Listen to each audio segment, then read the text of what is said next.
மக்கள் என்ன பாக்குறாங்க? பெட்ரோல் டீசல் வழியா குறைப்போம் நீங்க சொன்னீங்க, அது சென்ட்ரல் கவர்மெண்ட் நீங்க சொன்னீங்க, நாங்க வரி குறைக்கல, சரிங்களா? பால் விலையை உயர்த்த மாட்டோம்னு சொன்னீங்க, உயர்த்திட்டீங்க. சொத்து வரி உயர்த்த மாட்டோம்னு தேர்தலுக்கு கொடுத்துருக்கீங்க, உயர்த்திட்டீங்க. பஸ் கட்டணம் உயர்த்த மாட்டோம் சொன்னீங்க, உயர்த்திட்டீங்க. மின் கட்டணம் உயர்த்த மாட்டோம் சொன்னீங்க, உயர்த்திட்டீங்க. மின் கட்டணம் மாதம் ஒரு முறை கணக்கெடுப்போம் சொன்னீங்க, செய்யல. உங்களுக்கு 1000 ரூபாய் கொடுக்கிறது வந்து தகுதி வாய்ந்த பெண்களுக்கு சொல்லிட்டீங்க. முன்னாடி மகளிருக்குன்னா உங்களுடைய தேர்வாக்கு கொடுத்தீங்க. மகளிருக்குன்னா நீங்க வந்து 3.5 கோடி மகளிருக்கு தான் கொடுக்கணும். ஆனா நீங்க தகுதி வாய்ந்த மகளிருக்கு அப்புறம் ஒரு வரி சேர்த்து விட்டீங்க.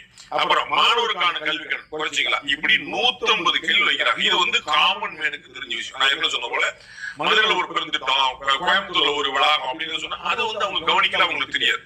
அப்ப வெகுஜனங்களுக்கு ரீச் ஆன விஷயங்களை செஞ்சீங்களா? கல்வி கடன் தள்ளுபடி பண்ணீங்களா? கேள்வி மாணவர்கள் கேட்பாங்க. இந்த கேள்விகள் எல்லாமே இண்டிவிஜுவலா விளக்கம் கொடுக்கப்பட்டு பதில்